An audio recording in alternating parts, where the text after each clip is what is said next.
Little Starswanders channel ni subscribe, like, share Mario comment చేయండి Moreno videos కోసం thanks for your support. కలియుగ రాముడు శ్రీరాముడు సీతా శ్రీరాముడు నచ్చిన వారు లైక్ చేసి జై శ్రీరామ్ అని కమెంట్ చేయండి. సబ్స్క్రైబ్ చేసుకోండి, మీకు మంచి జరుగుతుంది. థ్యాంక్స్. రాముడికి అవతారం ఎత్తిన రామాయణం గురించి మనం తెలుసుకుందాం. ఎపిసోడ్స్ అన్నీ మీరు చూడాలి అనుకుంటే ప్లేలిస్ట్లోకి వెళ్ళి అన్ని పార్ట్స్ మీరు చూడవచ్చు. ముందుగా మనం రామాయణంలో రాముడి గురించి శ్లోకం ఒకటి ఉంటుంది, అది డైలీ మనం 3 సార్లు చదువుకుంటే మనకి మంచి జరుగుతుంది.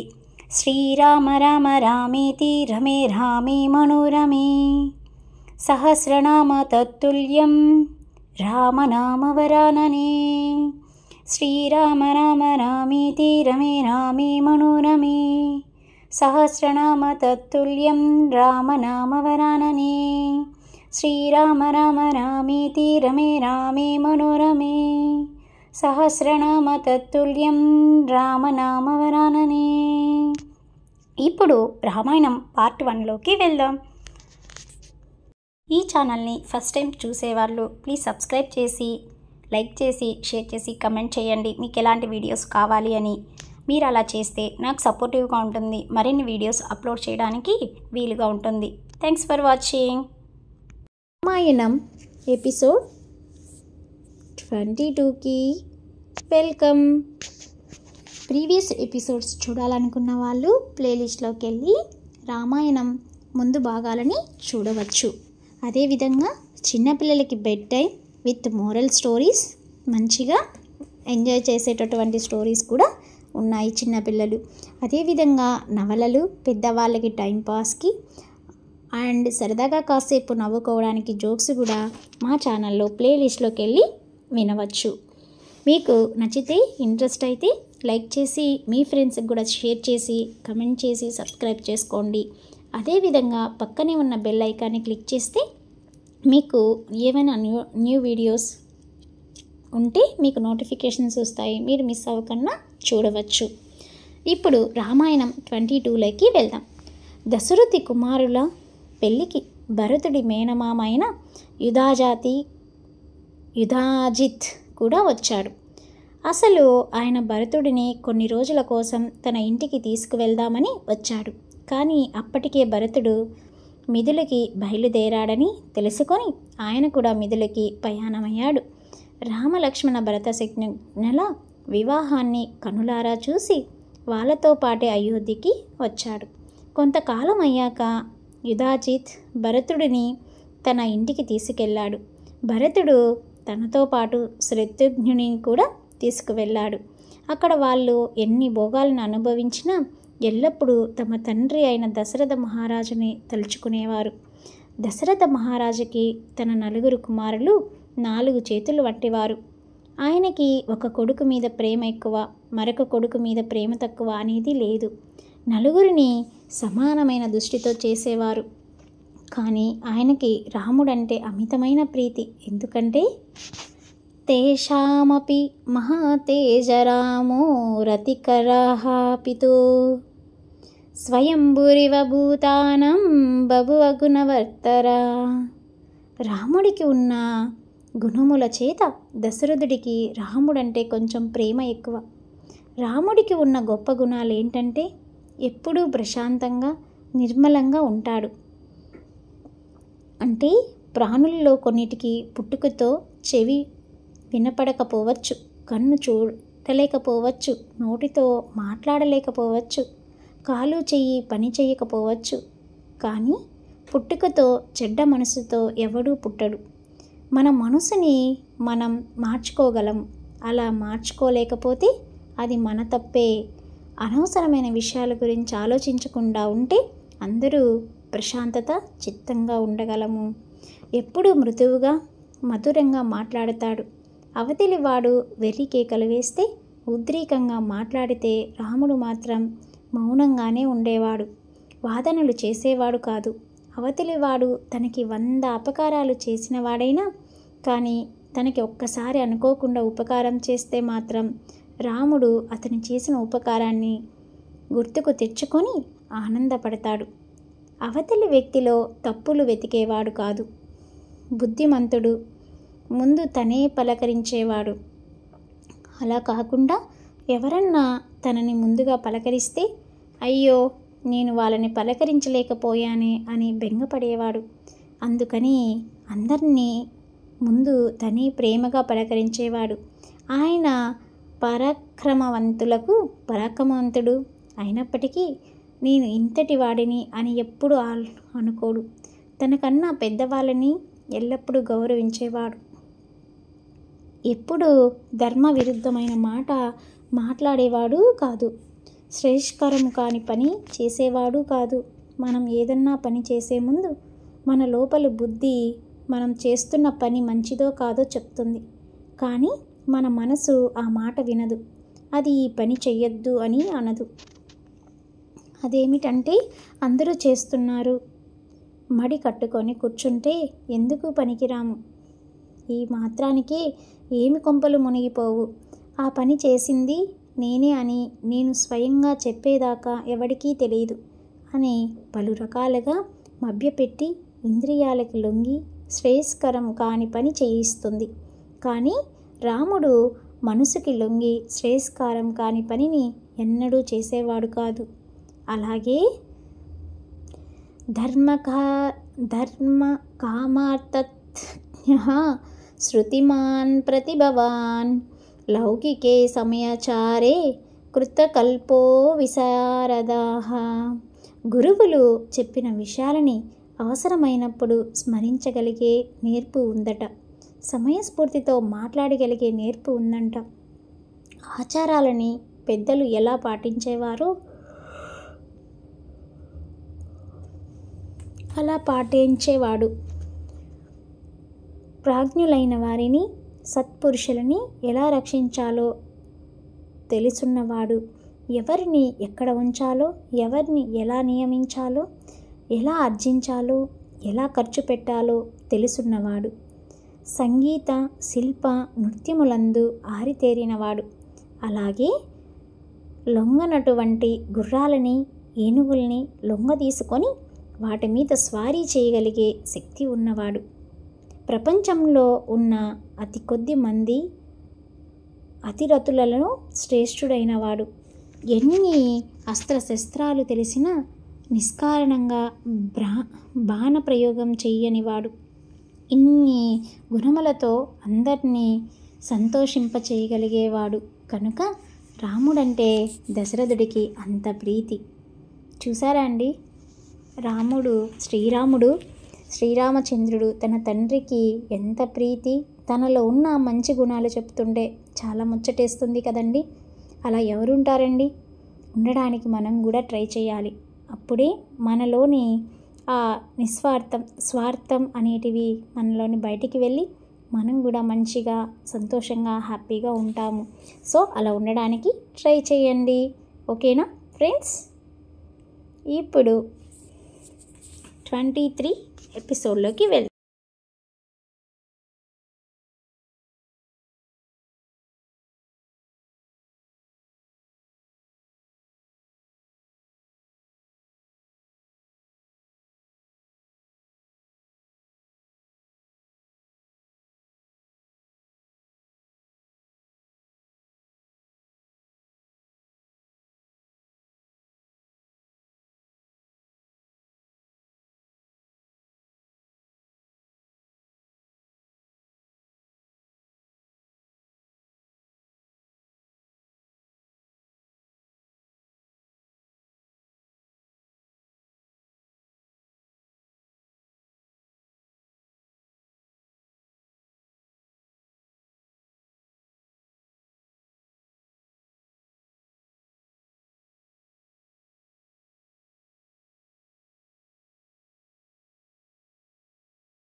Little Stars Wonders channel ni subscribe, like, share Mario comment చేయండి Moreno videos కోసం thanks for your support.